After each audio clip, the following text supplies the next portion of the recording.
ஒட்டுமொத்தமாக ஒரு கிராமம். அந்த கிராமத்துல இருந்து முதல்ல ஒரு லா காலேஜ்க்கு போய் படித்த முதல் பெண் நான் தான். எந்த ஒரு ப்ரொஃபஷன் பெண்ணுக்கு உகந்தது கிடையாது, இந்த தொழில் ஒரு பெண்ணால் பார்க்கவே முடியாதுன்னு சொன்னாங்களோ, அந்த கிராமத்துல இருந்து இங்கே வழக்கறிஞராக வர வரைக்கும் இருந்த அந்த பயணம் அப்படிங்கிறது எனக்கு ஒரு ஈஸி ஜாப் எல்லாம் கிடையாது.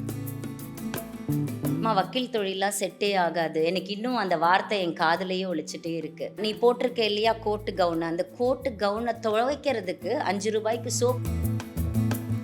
வீட்டில் ஆக்சுவலி அம்மாவுக்கு கிட்டத்தட்ட 16 குழந்தைகள்.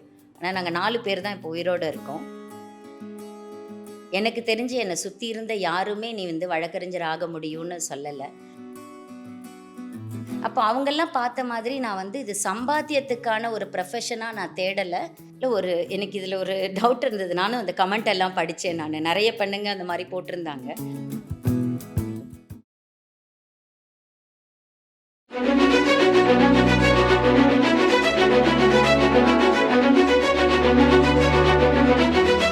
ஐபிஎன் தமிழ் நேயர்களுக்கு வணக்கம்.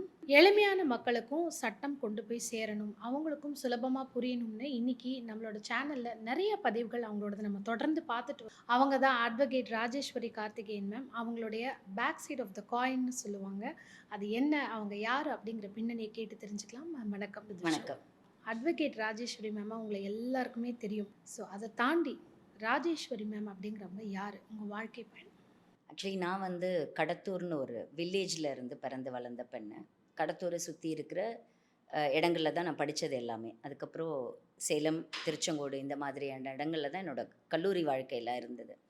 பட் முடித்ததுக்கு அப்புறமா நான் வழக்கறிஞர் ஆகணும்னு முடிவு பண்ண உடனே சென்னைக்கு தான் வரணும் அப்படின்னு முடிவு பண்ணிட்டேன். சென்னைக்கு வந்தேன். பட் சென்னைக்கு வரும்போதும் எனக்கு அதுக்கு பயங்கர தடை இருந்தது. ஏன்னா அம்மாலாம் ஒரு கிராமத்திலே வளர்ந்தவங்கன்னும் போது சென்னைக்கெலாம் நான் அனுப்ப முடியாது. அதுவும் வக்கீலாகிற இதெல்லாம் நான், ஏன்னா வக்கீல்னாலே உங்களுக்கு ஒரு பயம் இருக்கும். இது பொண்ணு நிறைய பேசுவாளோ, பிரச்சனைகளில் மாட்டுப்பாளோ அந்த மாதிரி. ஆனால் அதையெல்லாம் தாண்டி இல்லை, இதுதான் என்னோடய ப்ரொஃபஷன், நான் இதுக்கு தான் போவேன்னு சொல்லி அம்மாவுக்கு எக்ஸ்பிளைன் பண்ணி அதுக்கப்புறம் தான் இந்த இடத்துக்கு வந்தேன் நான். ஆனால் அம்மாவுக்கு முதல்ல நான் வரும்போது ப்ராக்டிஸ்க்கு அம்மா அலோவ் பண்ணவே இல்லை. நான் மேலே படிக்கிறேன் அப்படின்னு சொல்லித்தான் நான் சென்னைக்கு வந்தேன். அதுக்கப்புறம் நானே ப்ராக்டிஸ் ஸ்டார்ட் பண்ணிட்டேன். கொஞ்சம் கொஞ்சமாக என்னோடய வளர்ச்சியை பார்த்து அம்மா அதுக்கப்புறம் சரி இது ஓகே, கரெக்டாக தான் அவள் போய்கிட்டு இருக்கா அப்படிங்கிறத அவங்களுக்கு அதுக்கப்புறம் புரிய வச்சு தான் இந்த ப்ரொஃபஷனில் நின்னேன் நான். அந்த கிராமத்தில் இருந்து இங்கே வழக்கறிஞராக வர வரைக்கும் இருந்த அந்த பயணம் அப்படிங்கிறது எனக்கு ஒரு ஈஸி ஜாப் எல்லாம் கிடையாது. என்னென்னா, ஏன்னா நான் இருந்த இடத்துக்கும் என்னோட பரம்பரையிலேயே வழக்கறிஞர்கள் கிடையாது.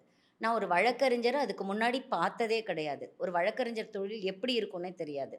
ஆனால் கனவு மட்டும் இருந்தது, நான் வழக்கறிஞர் ஆகணும் அப்படின்னு. அப்போ அந்த கனவை நோக்கி தான் இருந்ததே ஒழிய என்னோட டார்கெட்டில் எப்படி இருக்குன்னே எனக்கு தெரியாது. ஆனால் அந்த டார்கெட்டை நோக்கி ஒரு பயணம் வந்தது.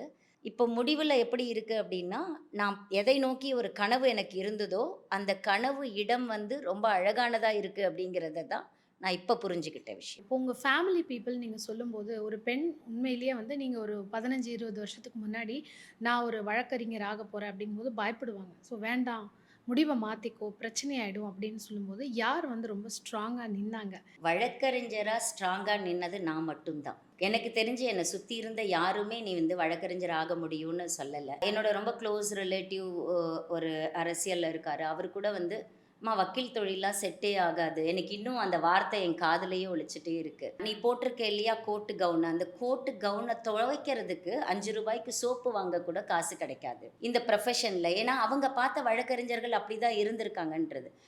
உனக்கு அதுக்கு சம்பாதிக்கவே முடியாது உன்னால். என்ன என்னோட மைண்டில் இருந்த ஒரே ஒரு விஷயம் என்னென்னா, சம்பாத்தியம் மட்டும்தான் ஒரு வேலைக்கு தேவையா அப்படிங்கிற கொஷின் எனக்கு அப்போலேருந்தே இருந்தது.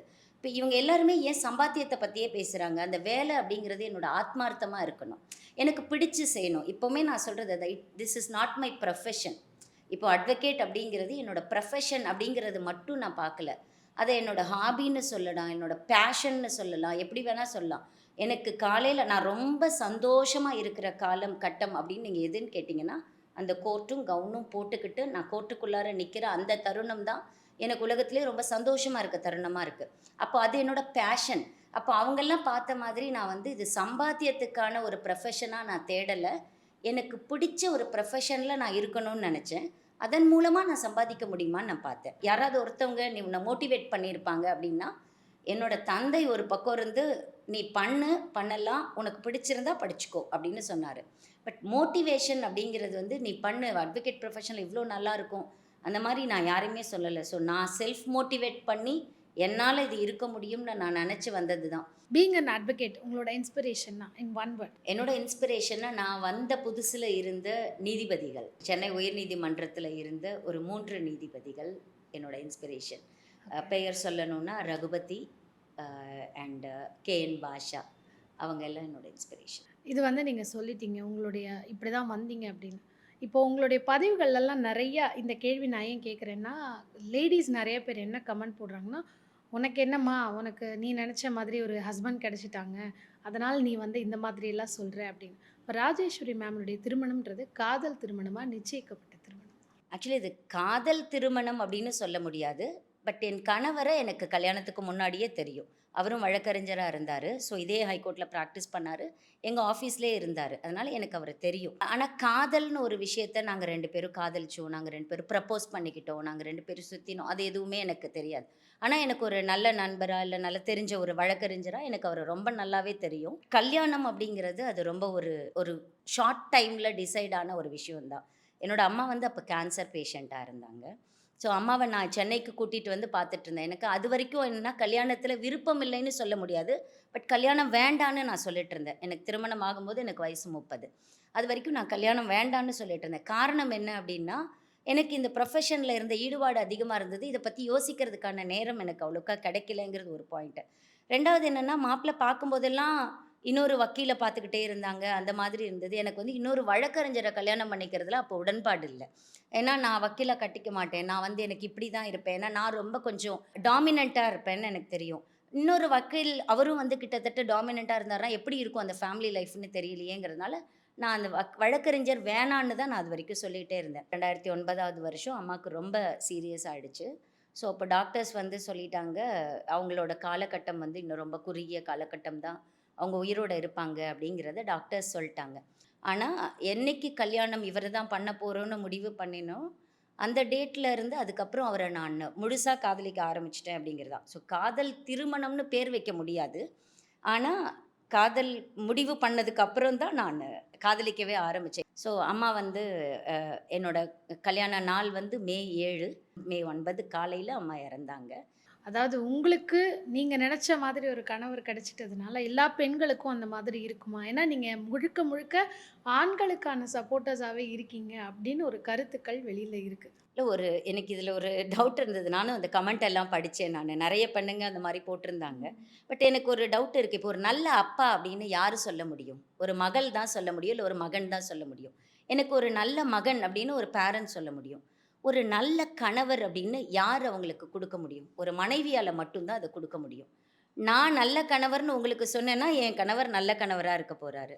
நான் என் கணவர் என்ன திட்டுறாருங்க, என்ன அடிக்கிறாருங்க, அவரு என்ன வந்து மிரட்டுறாருங்கன்னு சொல்லிட்டேன்னா, உங்களுக்கும் அப்படிதான் ஒரு பிம்பம் வரப்போது. எல்லா ஆண்கள்கிட்டயும் இருக்கிற குறைபாடு என் கணவன்கிட்டயும் இருக்குங்க. எல்லா பெண்கள்கிட்ட இருக்க குறைபாடும் என்கிட்டயும் இருக்கும்.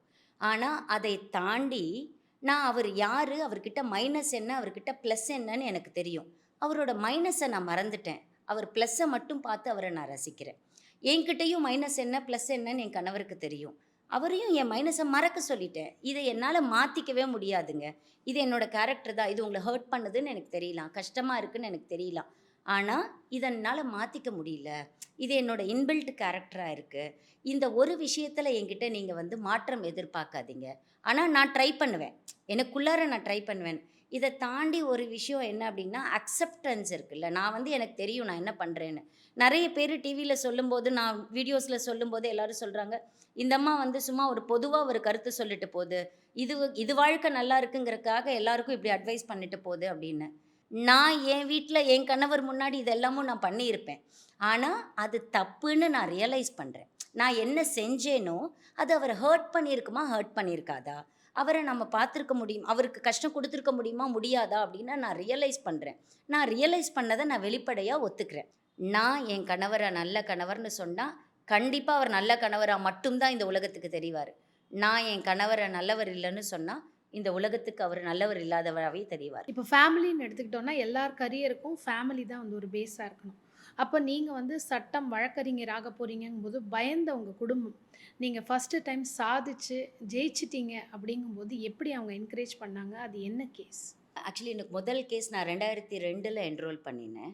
2004லயே எனக்கு முதல் வழக்கு வந்துருச்சு. அதுவுமே ரொம்ப சென்சிட்டிவ் மேட்டர். எங்க கள்ளக்குறிச்சி பகுதியில ஒரு பெரிய டாக்டர் இருக்காரு. ரொம்ப நல்ல மனுஷன். ரொம்ப நெறைய பேருக்கு தெரிஞ்ச ஒருத்தர் அவரு. அவரோட வீட்ல அவரோட பெண்ணுக்கு நடந்த முதல் கேஸ் தான் எனக்கு வந்த ரெஃபரான முதல் வழக்கு. அது ரொம்ப சென்சிட்டிவ் மேட்டர். அப்பவே நியூஸ்ல எல்லாம் அப்ப வந்துகிட்டு இருந்த ஒரு விஷயம் அப்படிங்கிறதுனால, எங்க ஊருக்கே முதல்ல தெரிய ஆரம்பிச்சுருச்சு. ராஜேஸ்வரி தான் அந்த கேஸ எடுக்குறாங்களா? ராஜேஸ்வரி தான் அவங்களோட கேஸ எடுக்குறாங்களா? அப்படின்னு இத பேச ஆரம்பிச்சுட்டாங்க. அப்போ அவங்க பேச ஆரம்பிச்ச உடனேவே எனக்கு அதுக்கு முன்னாடிலாம் என்னன்னா, "நீ என்ன பண்றன்னே?" கேட்க மாட்டாங்க யாருமே. "எங்கம்மா இருக்க? என்ன கேஸ் பார்க்குற? எந்த கோர்ட்டுக்கு பார?" இதெல்லாம். முதல்ல அப்ப நம்ம ஊருக்கு போனாலோ, இல்ல எங்க வீட்லேருந்து ஃபோன் கால்ஸ் வந்தாலோ, ஃபர்ஸ்ட்டு கேள்வி என்ன இருக்கும்? "நீ தான் அவங்க கேஸ் எடுத்திருக்கியாமே! அப்படியா இங்க எல்லாரும் பேசிக்கிறாங்க, அத பண்றியா?" ஸோ எனக்கு ஃபர்ஸ்ட்டு பூஸ்ட் எப்ப கிடைச்சது அப்படின்னா, ஓ! நம்ம கேஸ எடுத்துட்ட உடனே எல்லாரும் பேச ஆரம்பிச்சுட்டாங்க. அப்போ எல்லாருக்கும் நம்ம இன்னைக்கு தான் நம்மள வக்கீல் ஆயிருக்கோன்றதே ஃபீல் ஆயிருக்காங்க அப்படின்னு. பட் அது ஒரு பெண்ணோட உரிமைக்காக போராடிய வழக்கு அது. இப்போ நீங்க இன்னைக்கு இருக்கிற காலகட்டத்துக்கு 20 வருஷம் முன்னாடி நான் சொல்றது. இன்னைக்கு இருக்க காலகட்டத்துக்கு பெண்களுக்கான போராட்டம் வேற மாதிரி இருக்கு. ஒரு 20 வருஷத்துக்கு முன்னாடி, அப்பதான் வந்து இந்த மாதிரியான டவுரி ஹாரஸ்மென்ட் கேஸஸ் இதெல்லாம் வந்து அதிகமா வர ஆரம்பிச்ச ஒரு காலகட்டம். அப்ப அந்த பெண்ணு நிஜமாவே ரொம்ப கஷ்டப்பட்டு ஒரு அவங்களோட உரிமைகள இழந்து, அ வெளியில வந்த காலம் அது. அப்ப அவங்களோட உரிமைக்காக போராடி அந்த வழக்குல நாங்க ஜெயிச்சும் கொடுத்தோம். அந்த டைம்ல வந்து அது ஒரு பெரிய எனக்கு எனக்கு வந்து இவங்களெல்லாம் பாராட்டுனத தாண்டி எனக்கு என்னன்னா, ஒரு பெண்ணுக்காக நம்ம போராடி அவளுக்கு ஒரு நியாயம் வாங்கி குடுத்துருக்கோம் அப்படிங்கிறது தான் என்ன ரொம்ப சந்தோஷப்படுத்தின ஒரு விஷயம். பட் ஊர்ல இருக்கிறவங்களுக்குலாம் என்னன்னா, அவங்க மோட்டிவேட் பண்ணுவாங்களா? இல்ல சுத்தி இருக்கிற உறவினர்கள் எல்லாம் நம்மள தூக்கி விடுவாங்களா? அப்படிங்கிறத தாண்டி, நான் பர்சனலா ஃபீல் பண்ணது என்னன்னா, அவங்கலாம் பேசும்போது எனக்கு ஒரு சந்தோஷம் இருக்கும். ஓ! எல்லாருக்கும் தெரிஞ்சிருச்சு, எல்லாரும் பாராட்ட ஆரம்பிச்சுட்டாங்க அப்படின்னு. ஆனா அந்த பாராட்டு என்ன எந்த வகையிலயும் ரொம்ப உயர்த்திலாம் நிறுத்தல. ஏன்னா, இதுதான் முதல் படி நான் எடுத்து வச்சிருக்கேன். இப்போ எல்லாருக்கும் நான் வக்கீல்னு மட்டும் தான் தெரிய ஆரம்பிச்சிருக்கோம். அவ கேஸ் எடுத்திருக்கான்னு மட்டும் தான் தெரிய ஆரம்பிச்சிருக்கோம். ஆனா, இதுவே வெற்றி அப்படின்னு நான் அப்ப நெனச்சிடல. அதுதான் என்னோட ஆரம்ப காலம் அப்படிங்கிறதுனால. ஆனா, அது எல்லா வழக்கறிஞர்களுக்கும் அமைஞ்சிருதான்னு கிடையாது. எனக்கு வந்து அ எப்படி அது அமைஞ்சதுன்னு தெரியாது. ஏன்னா, 1 வருஷ காலத்திலேயே அப்படி ஒரு சென்சிட்டிவ் மேட்டர நான் எடுத்தேன். ப்ரொஃபஷனுக்கு வந்து. பட் இப்போ நான் என்னோட வளர்ச்சிய படிப்படியா என்னோட ஊர்ல இருக்கவங்களோ, என்னோட சொந்தக்காரங்களோ பார்க்க என்ன அப்படின்னா, எல்லாரும் இப்ப தான் வந்து அத ரியலைஸ் பண்ண ஆரம்பிக்கிறாங்க. ஒரு பொண்ணு வந்து வக்கீலுக்கா போலான்னு. இப்போ என்ன பார்த்து நெறைய பேர் நான் வக்கீலுக்கு சேர்க்கிறேன். உன்னால நான் வந்து வக்கீலுக்கு சேர்க்கிறேன். அங்க அனுப்பி விடுறேன்ம்மா. நீ கொஞ்சம் பார்த்துக்கோ அப்படின்னு சொல்லும்போது, இப்ப தான் எனக்கு கொஞ்சம் சந்தோஷம் இருக்கு. ஏன்னா, அ எந்த ஒரு ப்ரொஃபஷன் பெண்ணுக்கு உகந்தது கிடையாது. இந்த தொழில் ஒரு பெண்ணால பார்க்கவே முடியாதுன்னு சொன்னாங்களோ, அந்த ஊர்லேருந்து ஒரு 4 பெண்ண இந்த தொழிலுக்காக அனுப்புறாங்க அப்படிங்கிறது தான், நான் அந்த ஊருக்கு காட்டியிருக்கிற உண்மைன்னு நினைக்கிறேன். இப்ப நீங்க ஒரு அட்வொகேட்டா வந்து கோர்ட்ல மார்னிங்லேருந்து நைட்டு, கிட்டத்தட்ட நைட் வரைக்குமே அங்க இருக்கக்கூடிய சமயங்கள் இருக்கும். அப்ப நீங்க காம்ப்ரமைஸ் பண்ண விஷயங்கள், அதாவது குடும்பத்தையும் சொல்லலாம், வேற என்ன விஷயத்த நீங்க நெறைய காம்ப்ரமைஸ் பண்ணியிருக்கீங்க? இத நான் தியாகம் பண்ணிட்டு தான் இன்னைக்கு இந்த இடத்துக்கு இருக்கேன் அப்டின்னா, என்ன மாதிரி விஷயம்? எனக்கு கல்யாணம் ஆகி என்னோட குழந்தை பிறந்த டைம். அதுதான் நான் வந்து அவளுக்காக நான் நேரம் ஒதுக்கணும். ஏன்னா, அவ என்னோட குழந்தை. அவ என்ன நம்பி தான் இந்த உலகத்துக்கு வந்திருக்கா.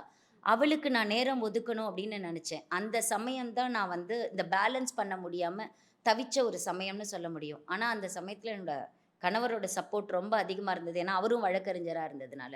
எனக்கு என் குழந்தை பெரண்டு படுத்ததே என்னோட காருக்குள்ளார தான். என் குழந்தை முதல்ல என்ன அம்மான்னு கூப்பிட்டதும் கோர்ட் கேம்பஸ்க்குள்ளார என்னோட கார்ல தான். அவ முதல் அடி வச்சதும் கோர்ட் கேம்பஸ்ல தான்.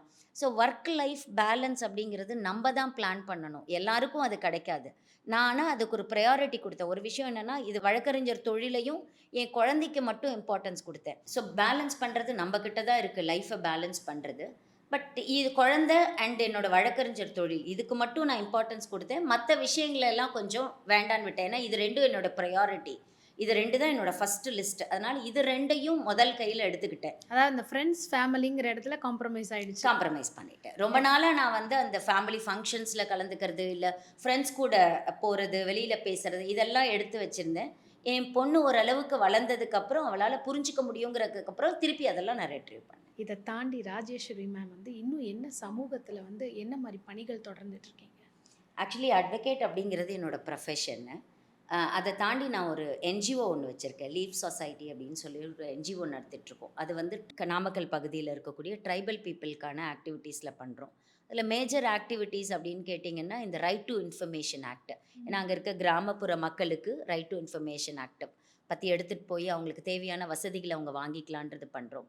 இன்னொரு பக்கம் வந்து இந்த சைல்டு மேரேஜஸ் அதற்கு எதிரான விஷயங்கள நாங்கள் பண்ணிகிட்ருக்கோம். முன்னாடி சைல்டு லைன் பண்ணிகிட்ருந்தோம். இப்போ அது பண்ணலை. இப்போ வேற ஒரு என்ஜிஓ பண்ணுறாங்க. அந்த மாதிரியான நிறைய ஆக்டிவிட்டீஸ் பண்ணிகிட்ருக்கோம். நிறைய லீகல் எய்ட் கேம்ப்ஸ் நடத்திட்டுருக்கோம். கிராமங்கள்லாம் போய் அவங்களுக்கு சட்டத்தை பற்றிய விழிப்புணர்வு பண்ணிகிட்ருக்கோம்.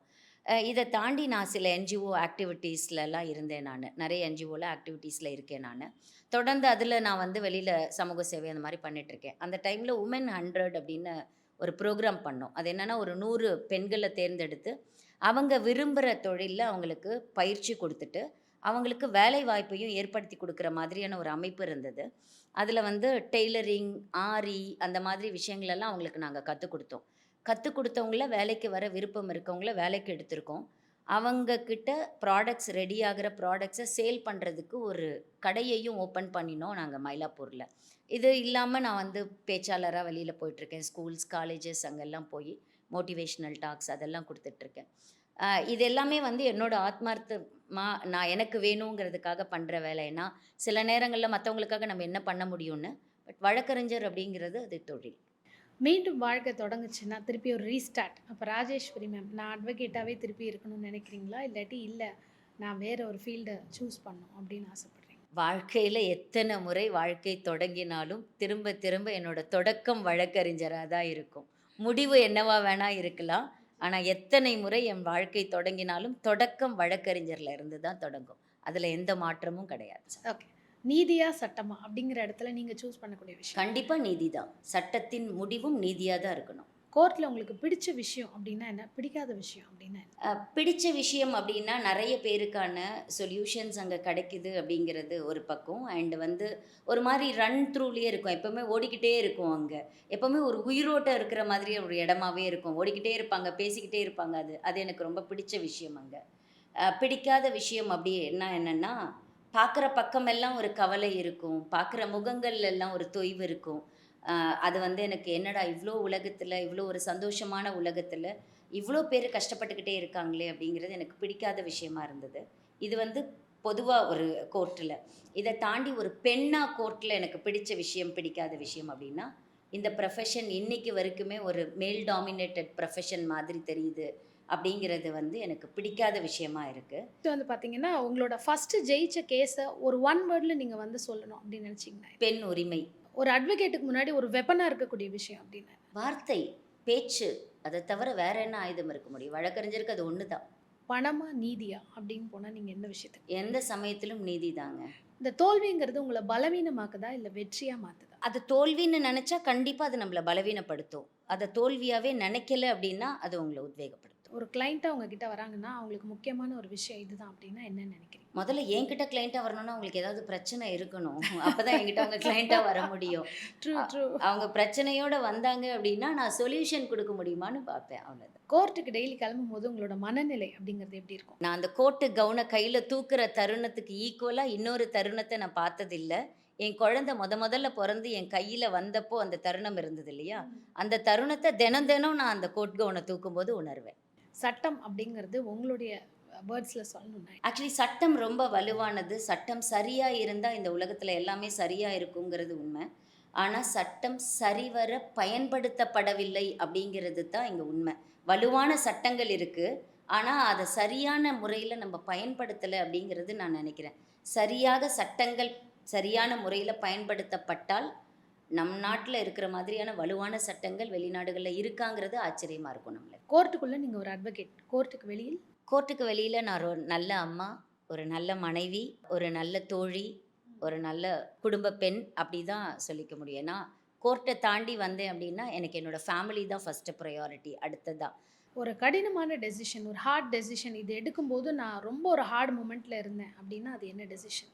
அது ஒரே ஒரு டெசிஷன் தான். என் அம்மா படுத்த படுக்கையா பெட்ல இருக்கும்போது, நான் திருமண கோலத்தில் இருக்கணும் அப்படின்னு நான் எடுத்த டெசிஷன், நான் எடுத்த ஹார்டஸ்ட் டெசிஷன். பர்சனல் சில கொஸ்டின்ஸ் அப்படின்னு பார்த்தீங்கன்னா, ஃபர்ஸ்ட்டு நான் எனக்கு ஒண்ணு ரொம்ப பிடிச்சிருக்குன்னு ப்ரப்போஸ் பண்ணது நீங்களா சார்? ஆஃப்டர் மேரேஜ் நான் இது எல்லாருக்கும் மேபி இத ஒரு ஒரு ஃபேமிலி கவுன்சிலிங் மாதிரி கூட எடுத்துக்கலாம். தினம் ஒரு முறை நாங்க 2 பேரும் ஐ லவ் யூ சொல்லிக்கிறது உண்டு. தினம் ஒரு முறை நாங்க 2 பேருமே வந்து எனக்கு உன்ன பிடிக்கும் அப்படின்னு சொல்லிக்கிறது உண்டு. இப்பவும் அவரு வெளியில போகும்போது வாசல் வரைக்கும் போய் நின்னு நான் அனுப்பிட்டு தான் உள்ள வருவேன். நான் வெளியில போகும்போதும் அவர் வாசல் வரைக்கும் வெளியில வந்து என்ன அனுப்பிட்டு தான் வெளியில போவாரு. தினம் ஒரு முத்தமும், தினம் ஒரு ஐ லவ் யூங்கிற வார்த்தையும் எங்களோட வாழ்க்கையில இருந்துகிட்டே இருக்கு. அதுக்கு முன்னாடி நாங்க ப்ரப்போஸே பண்ணிக்கல. ஆனா, இப்ப நான் வாழ்ந்த இந்த 15 வருஷமும் நான் டெய்லியும் அவருக்கு நானும் சொல்லியிருக்கேன். அவரும் டெய்லி எனக்கு சொல்லியிருக்காரு. அதிக கோவம் அப்படிங்கிறது நீங்களா சார்? அதிக கோபம் 2 பேர்கிட்டயும் இருக்குன்னு நெனைக்கிறேன். அதை அவரும் யார் அதே மாரி கன்வின்ஸ் ஆகி ஃபர்ஸ்ட் வருது? எனக்கு என்னன்னா, நான் கோவமா இருக்கும்போது, அவர் உடனே வந்து பக்கத்துல நின்னு தோள்ல கை போடுவாரு. பட் நம்மளுக்கு யூசுவலா பெண்களுக்கு ஒரு பழக்கம் இருக்கு. நம்ம கோவமா இருக்கும்போது அவர் கை போட்டாங்கன்னா, உடனே விலகி போவோம் நம்ப. நான் வந்து விலகி போகாம நிக்க பழகிட்டேன் இப்போ. அவர் கை போட்டாருன்னா, அது ஒரு காதல் தான் அப்படின்னு புரிஞ்சுக்க பழகிட்டேன் நானு. இப்போ ஆண்கள் பாதுகாப்பு உரிமையை பத்தி நிறைய இடத்துல பேசுறீங்க நீங்க. உங்களோட பதிவுகள் அதான் சொல்லுது. இப்போ ஆண்களுக்கான ஒரு சட்டம் எழுதணும் அப்படின்னா, அரசியல்ல நிறைய வந்து அதற்கான ஒரு ஆர்வம் இருக்கணும். உங்களுக்கு அந்த மாதிரி ஆர்வம் இருக்கா? அரசியல் அப்படிங்கிறது எல்லாருக்குள்ளேயும் இருக்கு. ஏன்னா, அது அரசு எப்படி செயல்படுது அப்படிங்கிறது தான் அரசியல். அதனால எல்லாரும் அரசியல்ல இருப்பாங்க. பட் இப்ப நான் நெறைய கமெண்ட்ஸ்ல கூட பார்க்குறேன் மேடம், ஆண்களுக்கு பாதுகாப்புக்கு சட்டம் வேணும், ஆண்களோட உரிமைக்கு சட்டம் வேணும் அப்படின்னு நெறைய பேர் கேட்டுட்டு இருக்காங்க. ஆண் உரிமைக்கும், ஆண் பாதுகாப்புக்கும் ஒரு சட்டம் எழுதப்படணும் அப்படின்னா, இத பத்தி நல்லா புரிஞ்ச ஒரு அரசியல்வாதி இருக்கணும். அதனால உங்களுக்கு ஏதாவது அரசியல் ஆர்வம் இருக்கா? நீங்க வரீங்களா? அப்படின்னு தான் எல்லாரும் கேட்டுட்டே இருக்காங்க. கண்டிப்பா அரசியல் ஏன்னா நான் ஒரு அரசியல் பேக்ரவுண்ட்ல இருந்த ஒரு குடும்பத்தில இருந்து தான் வந்திருக்கேன். என்னோட குடும்பத்தில நெறைய அரசியல்வாதிகள் இருக்காங்க. அம் அவங்க நெறைய பேர் வந்து அரசியல்ல ஆர்வம் மிக்கவர்களும் என் குடும்பத்தில இருந்தாங்க. இல்ல அரசியல் அப்படிங்கிறது என்னோட உள்ளுக்குள்ளார இருக்கிற ஒரு விஷயம் தான். பட் இந்த மாதிரியான தேவைகளுக்கு தகுந்த மாதிரி, அத போய் ஆளும் வர்க்கத்திடம் வலியுறுத்துற அரசியல்வாதிகள் நிச்சயம் தேவ. அப்படி ஒரு வாய்ப்பு இருந்தால் நிச்சயம் உள்ளவர். அரசியலுக்கு வரும்போது இது ஒண்ண மட்டும் வலியுறுத்துற மாதிரி நான் வந்துரக்கூடாது. ஆனா, நாட்டு மக்களுக்கு தேவையான விஷயங்களை வலியுறுத்தக்கூடிய சட்டங்களை கையில எடுத்துக்கிட்டு, ஆளும் வர்க்கத்திடம் வலியுறுத்துற ஒரு அரசியல்வாதியா வருவதற்கான வாய்ப்பு இருந்தா நிச்சயமா வருவேன். இவ்வளவு நேரம் எங்களுடைய கேள்விகளுக்கு பொறுமையா, அதாவது சட்ட ரீதியா நம்ம நிறைய பதிவுகள் பேசினாலும், ராஜேஸ்வரி மேம் அப்படிங்கிறவங்க யாரு அப்படிங்கிறதுக்கு ரொம்ப பொறுமையாவும், அழகாவும் நிறைய பேருக்கு ஒரு ரோல் மாடலா உங்க வாழ்க்கை பயணத்த பத்தி சொன்னீங்க. நன்றி. நன்றி.